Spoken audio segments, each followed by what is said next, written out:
It's Sway in the morning, only on Shea 45. We're talking about Geechee lifestyle and cooking, South I like Carolina. the way you call it slave food. You know, Uncle Jemima. Uncle Jemima, Chef Malcolm Mitchell is here. Mammy. Yeah. Here's the thing. You didn't want to be pigeonholed, no doubt, as just a person who cooks soul food because you're a person of color with locks. Right. Your cuisine it expands beyond. It's global. Right. Right. So I do it all. You know what I mean? So I couldn't.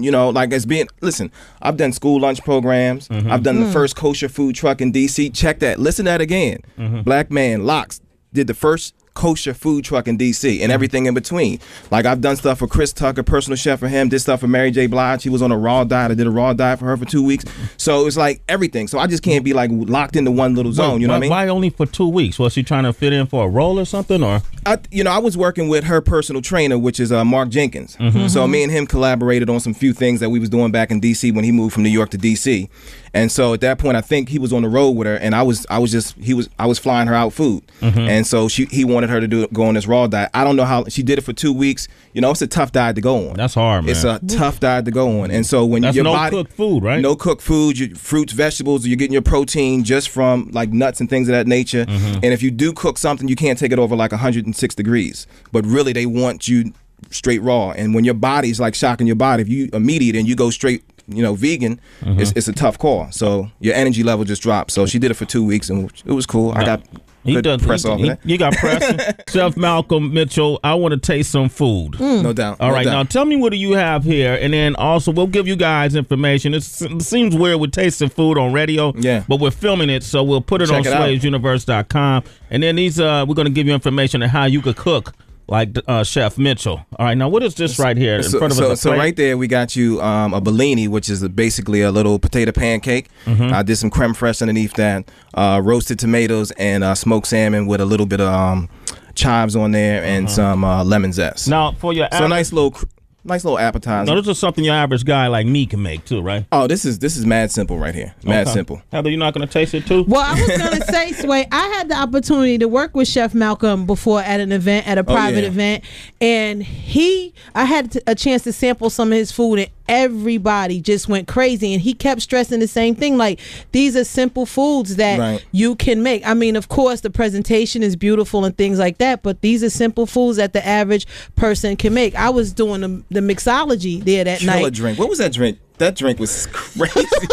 don't do that, Chef. That was crazy. Thank you. Well, actually, part of the event was that I was supposed to go to the chefs there and ask them what was their favorite ingredient, and Chef Malcolm told me mango. So I made the Chef Malcolm mango punch, and it slammed the event. Yeah. Let's do all your drinks. So let me taste this. Let me taste this real quick. Come on.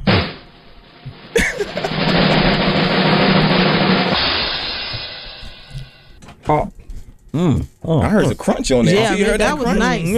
Hold on, man. Somebody had to keep their mouth free. So give Sway a napkin. It's really good. All that juice though. coming down. Somebody get Sway a napkin. DQ. Exquisite. Explosion, baby. Yeah, no doubt. Appreciate it. Yeah. I'm gonna try. Don't remix this, Wonder. There's a lot of different flavors going on in my palate. Right. No doubt. You got that chive on there. Get you that the little onion. Mm-hmm. Then you're gonna get that smoked salmon, a little smoky flavor, and then that marinated tomatoes on there, and the brightness on there is gonna be that lemon zest. No salt on there, and that's what you was talking about earlier before. You don't gotta use a lot of salt. So you're developing your own spices without any sauce. Right? No salt. No salt. I got no salt. I'm doing Jamaican jerk. I do. I'm doing just like a garlic and pepper. Everybody use garlic salt. So I'm not doing that. I'm doing a bayou, like a blackened seasoning. I got that going on, like a Greek seasoning, and all these flavors are developed just because it's fresh, it's natural, and not using no salt. Our community, hypertension is going crazy.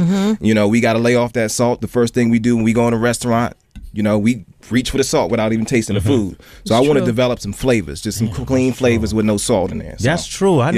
We reach for the salt. The hot sauce. Everybody does that. Yeah. You reach for the salt before tasting the food. Right. You got to taste your food to know if it needs salt, but that's social conditioning. That's what we just condition and just put a whole bunch of salt on our food. You know what I mean?